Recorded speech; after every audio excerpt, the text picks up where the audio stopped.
wasn't available, so we got Marx doing it. I can't believe you did that joke. I was going to do that joke, and I thought, that's beneath me. And you went and did it. Anyway, I knew that I would look like him. Once we got people like Mark involved. And so then I thought, well, what do I really feel like this guy? And then I've actually found a lot in common with him. And then I also realized the smart decision that they were making with the script was not to try to tell a typical cliche biopic of every single moment of their entire lives, I was born a poor fat boy, And instead, they were going to focus on this very relevant period of their lives to them. It's when they became friends, actually. This period when they were old and they were traveling together is when they actually became friends. So I thought that was I felt like there was enough room to move in that. The idea of trying to replicate Oliver and Stan was just like a crazy idea, but to try to get at what they were like and what their relationship was like, that was something I thought, well, maybe we could pull that off. And also to add to what John's saying, because the period when they were on tour, only a little is known about it, it allows for conjecture, which means it allows for artistic license in terms of the writing and the acting, about what they were like. We have clues, and there's some source material, and a couple of some footage, not a lot of stuff, a little more for Stanley than for Oliver. Stanley, where he used to live in Santa Monica when he was retired, and people could call him up on the phone. Dick Van Dyke famously called him up when he came to LA and just wanted to talk to him. And he would ask people, the young boys would call up and say, "Can I talk to you about Lauren Hardy?" And he would say, "Does your mother know you're calling? This is a trunk call," and all the rest of it. But he would talk to people for a long time on the phone. He would answer every letter that his retirement personally. And so that I had quite a bit of stuff to go on. So people would record the phone calls, that was a thing. And so you could listen to his opinions on stuff. But the thing is, because there was this period of the tours of Europe, which we amalgamated to one tour, you had this period where there's a question mark, and that allowed us to, no one could gainsay us and say, well, they didn't have those conversations, because nobody really knows. So that was why it was smart. And although we recreated some of the well-known performances on screen and on stage, the bulk of the movie is this unknowable thing. That's why I think it works. And Shirley, for you, were you a Laurel and Hardy fan, and what attracted you to this script? Yeah, I was brought up Laurel and Hardy. Christmas morning was Laurel and Hardy. Well, I had to fight to get the part. I wasn't offered the part, so I had 3 auditions to get the part. I was fighting for you, yeah, Shirley. I was fighting for you. So was I was fighting for you as well. I was fighting for you. But I love the script. Yeah. We worked together how many times? 3, 4 We worked times. together last We've done 4 movies. So when the script arrived, I thought it was just beautiful. And then when finally they said, yes, you've got the part, my heart just leapt. And I met John C. Reilly the year before we crossed paths. You can call me John. John. I was called Mr. Reilly. On a film in Italy called Tale of Tales, and then we've done a theatre workshop the year before as well. So I kind of was very excited to finally do something really proper with him. And yeah, I loved every minute of it. What's it like for you? Because these two, on one hand, it's difficult because they have so much to live up to, but they also have a lot to draw from. I mean, what do we really know about Lucille, and how could you research her?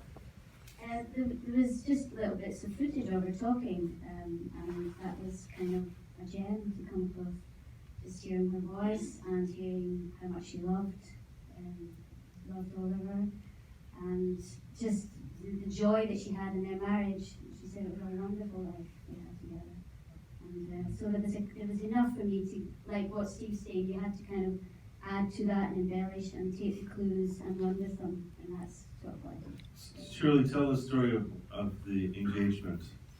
Yeah, she was, when she was 29, she was a continuity girl on one of the, in the studio. I can't remember if it's Flying Juices or Way Out West, but she was on one of the films.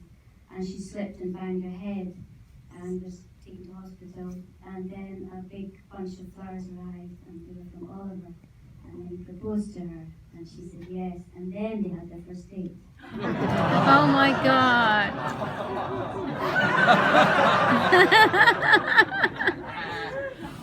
Mark, I can't say enough amazing things about your work because there's nothing more distracting.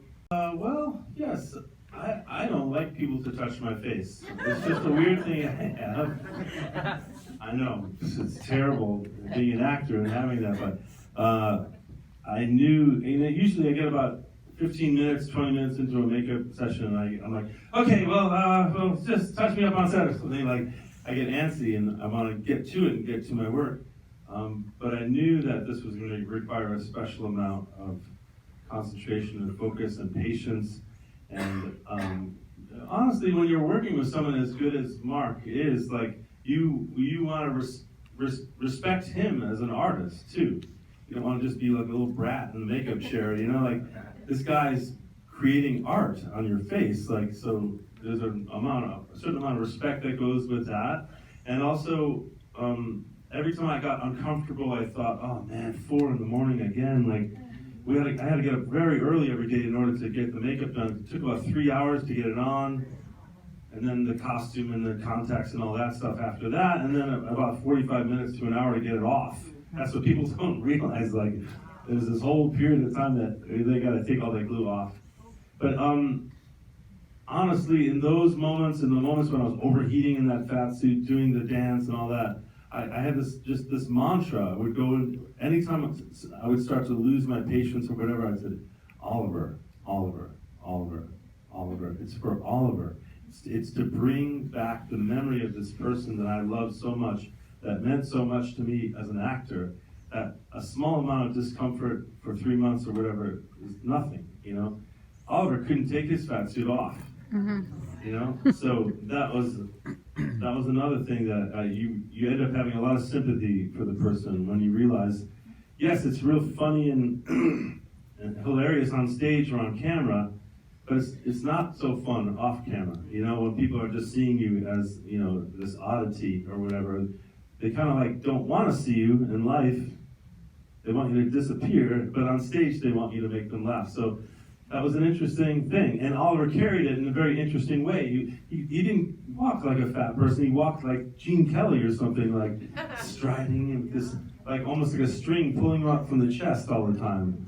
Not quite apologizing for his weight, but like compensating for it all the time. And with this dignity and this flair and this poetry, Really, really beautiful man. John S. I want to talk about the. We had You'll understand how much you love me when we're old and we're going on a vaudeville tour. We can't get hired in Hollywood anymore. Yeah, look forward to it. You'll need me then. We spent 4 weeks in a rehearsal room, and we had to practice those routines, to learn the dance routines, including all the mistakes that Stan Ollie did in those dance routines. We had to learn those as well when we replicated it. And we had a clown advisor called Toby Sedgwick, who has great confidence, and he would tell us tips on how to move and how to walk. And then he's in the movie. He plays the theater manager who says, "This evening's performance is canceled." Oh yeah, that's Toby. That's Toby Sedgwick, our clown guy. And he would tell us. He told us gave us lots of tips. When we rehearsed the dance, he'd say, "Now you've got to throw it away and give it a panache that they have." He helps us invest certain things with it. But during that period, John and I, of course, like Stan Ollie, had been brought together. Like Hal Roach brought Stan Ollie together. We were brought together for this, and we went on a kind of a similar journey. And we got to know each other and started to trust each other, and became, it was like when one person's down, the other person lifts the other person up, and when one person is doing the running, the other one, it really was a shared. When one person's talking too much, the other person jumps in. Yeah, exactly. That's exactly right, John. Exactly right.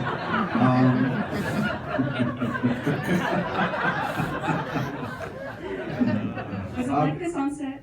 Oh yeah, this is just a small taste.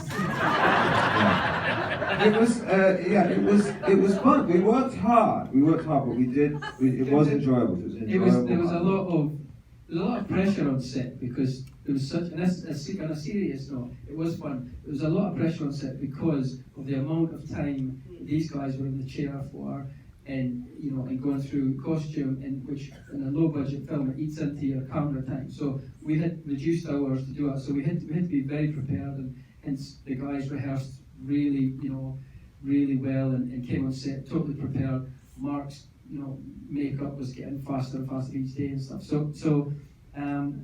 But the big thing with the guys was the responsibility that they took, and they said before we started this film, we see a huge responsibility to Stan and Ollie to do this, and so it was fun, but it was pressure as well, John got appendicitis the week before he was going to start shooting. He had to go to the hospital. It was 2 days before. 2 days. 2 days. No, we had to postpone it by a week. What happened was we were rehearsing in the office, in the studio, and I started to get a sore stomach and was trying not to let the guys know that I was feeling unwell, and cut to a few hours rushed in the hospital, and was told that I had appendicitis, and I said, well, can you take it out now, because I'm shooting tomorrow. And seriously, I said that, and they laughed at me, obviously. But John and Steve were actually delighted, because it gave them another week to... Well, the point of the story wasn't your appendicitis, it was we got a week off. We got a week off. So the upside of this John's suffering was that this John had a week of suffering with me.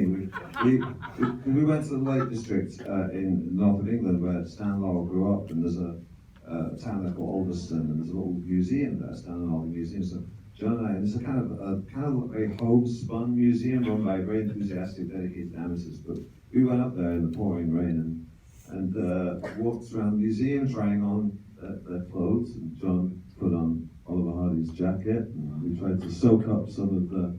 I stole it. But John, do you remember what we were doing when you started to get those pains?